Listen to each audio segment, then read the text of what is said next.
शहराच्या मध्यवस्तीत सुरू होता बनावट तंबाखूचा काळा बाजार. LCBने छापा टाकून कारखाना केला सील. अहिल्यानगरमधून एक मोठी बातमी समोर येत आहे.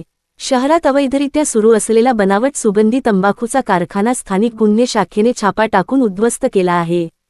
MIDC हद्दीतील गजराजनगर भागात ही कारवाई करण्यात आली असून पोलिसांनी सुमारे 14 लाख रुपयांचा मुद्देमाल जप्त केला आहे. अहिल्यानगरचे पोलीस अधीक्षक सोमनाथ घारगे यांनी जिल्ह्यातील अवैध धंद्यांचे समूळ उच्चाटन करण्याचे आदेश दिले होते.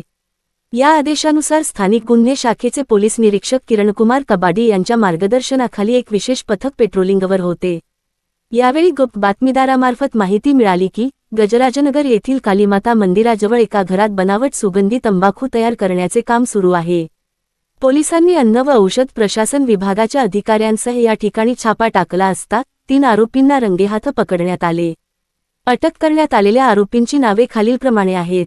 1. आसिफ खुदाबक्ष तांबोळी वय 50 राहणार मुकुंदनगर. 2. जफर चाद शेख वय 38 राहणार मुकुंदनगर. 3. दाऊद बाबुमिया शेख वय 42 राहणार विंगार. या कारवाईत पोलिसांनी 13,92,190 रुपयांचा मुद्देमाल जप्त केला आहे.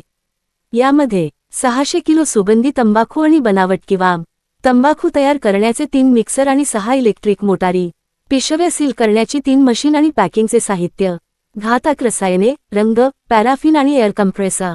गुन्ह्यात वापरलेली टाटा सफारी गाडी MH17V700.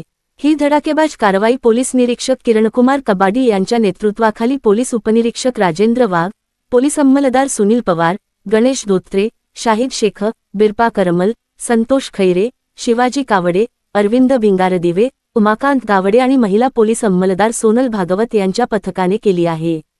या प्रकरणी MIDC पोलीस ठाण्यात भारतीय न्याय संहिता BNS आणि अन्न सुरक्षा मानके अधिनियमानुसार गुन्हा दाखल करण्यात आला असून पुढील तपास पोलीस करत आहेत. कुणाल सूर्यवंशी, लोकन्याय मराठी न्यूज, अहिल्यानगर.